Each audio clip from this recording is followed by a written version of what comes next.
নমস্কার বন্ধুরা, গোপলু কিচেনে আপনাদের সবাইকে আরও একবার স্বাগত জানাই। আজকের আমার রেসিপি মেথি ডাল তড়কা। পালং ডাল তো আমরা প্রায় বানিয়ে থাকি, কিন্তু এভাবে একবার মেথি ডাল বানিয়ে দেখুন, খেতে ভীষণই টেস্টি হয় আর প্রচুর ভিটামিন রয়েছে এর মধ্যে। তাহলে চলুন দেখে নিই রেসিপিটা। মেথি ডাল বানানোর জন্য আমি এখানে নিয়েছি 1 আঁটি মেথি শাক, ওজনে প্রায় 250 গ্রামের মতো। একটা ছুরি দিয়ে শাকগুলোকে আমি একসাথে নিয়ে ছোট ছোট টুকরো করে কেটে নেব। খুব বেশি মিহি করে না কাটলেও চলবে, রাফলি চপ করে নিলেই চলবে, কারণ শাকগুলো সেদ্ধ হয়ে যাওয়ার পর একদমই নরম হয়ে যায়। দেখুন আমার এখানে সমস্ত শাক কেটে নেওয়া হয়ে গেছে।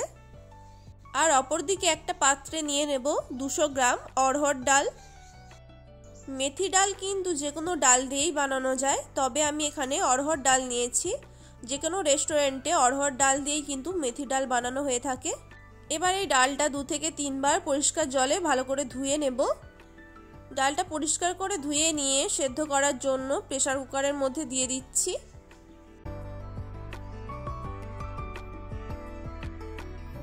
আমি এখানে 1 কাপ ডাল নিয়েছিলাম, তাই জন্য আমি এখানে 2.5 কাপের মতো জল দিচ্ছি। মানে যতটা ডাল নেবেন তার ঠিক দ্বিগুণ তো জল নিতেই হবে, চাইলে একটু বেশিও নিতে পারেন। এর মধ্যে 1/2 টিস্পুন লবণ আর 1/2 টিস্পুন হলুদ গুঁড়ো দিয়ে দিচ্ছি। জলের সাথে ভালো মতো মিশিয়ে দিচ্ছি। এবার ঢাকা দিয়ে ডালটা সেদ্ধ হতে দেব। ডাল সেদ্ধর জন্য আমি 4টে সিটি দিয়ে দেব। আর যদি আগে থেকে আপনারা ডালটা ভিজিয়ে রাখেন তাহলে 2টো সিটি দিলেই কিন্তু ডালটা খুব ভালো মতো সেদ্ধ হয়ে যাবে। 4টে সিটি দেওয়ার পর কিন্তু আমি গ্যাসের ফ্লেমটা অফ করেই প্রেসার কুকারে ঢাকা দেওয়া অবস্থাতেই রেখে দেব। এবার কড়াইয়ের মধ্যে দিয়ে দেব 2 টেবিল স্পুন সর্ষের তেল।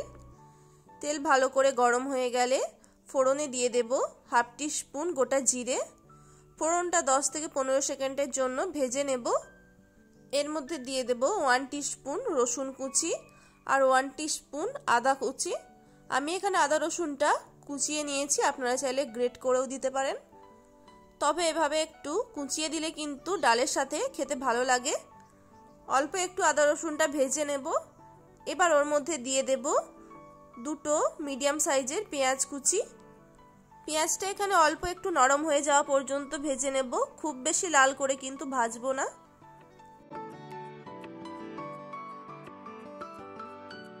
পেঁয়াজটা একটু নরম হয়ে গেলে ওর মধ্যে এবার দিয়ে দেব টমেটো কুচি। এখানে একটা বড় সাইজের টমেটো আমি একদম ছোট করে কুচিয়ে নিয়েছিলাম। টমেটোটাও বাকি সব কিছুর সাথে ভেজে নিচ্ছি। টমেটোটা যতক্ষণ আর নরম হয় ততক্ষণ কিন্তু আমি ভালো মতো মশলার সাথে ভেজে নেব। 1 থেকে 2 মিনিটের জন্য ঢাকা দিয়ে রাখছি, যাতে টমেটো খুব তাড়াতাড়ি নরম হয়ে যায়। আর দেখুন টমেটো ভালো মতো কিন্তু নরম হয়ে গেছে।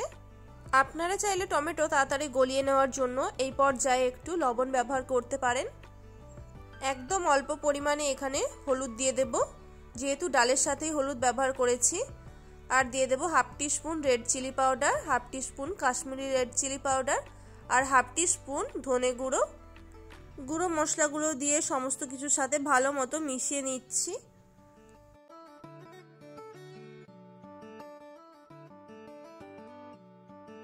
মশলা ভালো করে কষানো হয়ে গেলে এই পর্যায়ে মেথি শাকগুলো দিয়ে দেব। মেথি শাকগুলো আমি কেটে নেওয়ার পর ভালো করে ধুয়ে নিয়েছিলাম। মেথি শাকগুলো দেখতে অনেকটা বেশি মনে হলেও রান্না করার সাথে সাথে কিন্তু মেথি শাকগুলো নরম হয়ে একদম কমে যায়, যেটা আপনারা এক্ষুনি দেখতেই পাবেন। 4 থেকে 5 মিনিটের জন্য সব কিছুর সাথে মেথি শাকটা আমি নাড়াচাড়া করে নিচ্ছি। এতে শাকগুলো ভালো মতো সেদ্ধ হয়ে যাবে আর মেথি শাকের যে একটা তেতো স্বাদ থাকে সেটাও চলে যাবে। আর একটু ঢাকা দিয়ে আমি শাকটা ভালো মতো নরম করে নিচ্ছি। 1 থেকে 1.5 মিনিটের জন্যই আমি ঢাকা দিয়ে রেখেছিলাম। আর দেখুন শাকটা কিন্তু সেদ্ধ হয়ে একদম অল্প পরিমাণে হয়ে গেছে। শাকটা নরম হয়ে যাওয়ার কারণে শাক থেকে অনেকটা জল বেরিয়ে গেছে। এই জলটা আমি একদমই শুকিয়ে নেব।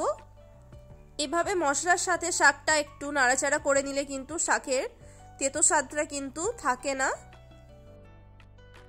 এই পর্যায়ে এর মধ্যে অল্প একটু লবণ দিয়ে দেব। আমি এখানে 1/2 টিস্পুনের মতো লবণ দিয়েছি। লবণ দিয়ে ভালো করে সমস্ত কিছুর সাথে মিশিয়ে নিচ্ছি। শাকটা ভালো মতো মশলার সাথে মিশিয়ে নেওয়ার পর এই পর্যায়ে সেদ্ধ করে রাখা অড়হর ডালটা দিয়ে দেব। ডালটা ভালো মতো সেদ্ধ হয়ে গেছে দেখুন 4টে সিটি দেওয়াতে। সমস্ত মশলার সাথে ডালটা ভালো মতো মিশিয়ে দিচ্ছি। ডাল সেদ্ধ হওয়ার পর অনেকটাই ঠিক হয়ে গেছে, তাই আমি এর মধ্যে একটু গরম জল অ্যাড করব।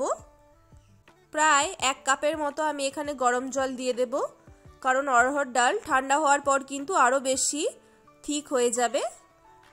এখানে অবশ্যই জল অ্যাড করলে কিন্তু গরম জলই অ্যাড করতে হবে। জল দেওয়ার পর আরও 2 মিনিটের জন্য আমি ডালটা ফুটিয়ে নেব।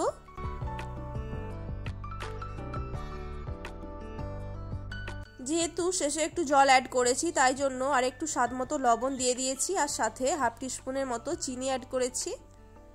চিনিটা দিলে ডালের স্বাদটা ভালো মতো ব্যালেন্স হবে। সব কিছু ভালো মতো মিশিয়ে দেওয়ার পর একটু ফুটিয়ে নিয়ে সবশেষে এর মধ্যে দিয়ে দেব হাফ টিস্পুন গরম মশলার গুঁড়ো আর কিছুটা ধনেপাতা কুচি। এগুলিকেও একবার ভালো মতো মিশিয়ে দিচ্ছি। ডালটা কিন্তু এখানে সম্পূর্ণ তৈরি হয়নি। সবশেষে ডালে তড়কা দেওয়ার জন্য একটা বাটিতে 2 চামচের মতো তেল নিয়েছিলাম, সর্ষের তেল। তার সাথে 1 চামচ রসুন কুচি, 1/4 টিস্পুন হিং, half teaspoon Kashmiri red chilli powder আর 2টো শুকনো লঙ্কা দিয়ে ভালো মতো একটু ভেজে নিচ্ছি। একটু ভেজে নিয়ে গরম অবস্থাতে সাথে সাথে ডালের মধ্যে ঢেলে দেব। হোটেল বা রেস্টুরেন্টে কিন্তু এভাবে ডাল তড়কা বানানো হয়। আজকের আমার মেথি ডাল কিন্তু সম্পূর্ণ তৈরি হয়ে গেল। রেসিপিটা ভালো লেগে থাকলে অবশ্যই একটি লাইক করে দেবেন, আর আমার চ্যানেলে নতুন বন্ধু হয়ে থাকলে প্লিজ চ্যানেলটিকে সাবস্ক্রাইব করে পাশে থাকা বেল আইকনটি অবশ্যই প্রেস করে দেবেন। সবাই ভালো থাকবেন, সুস্থ থাকবেন। রেসিপিটা সম্পূর্ণ দেখার জন্য অসংখ্য ধন্যবাদ।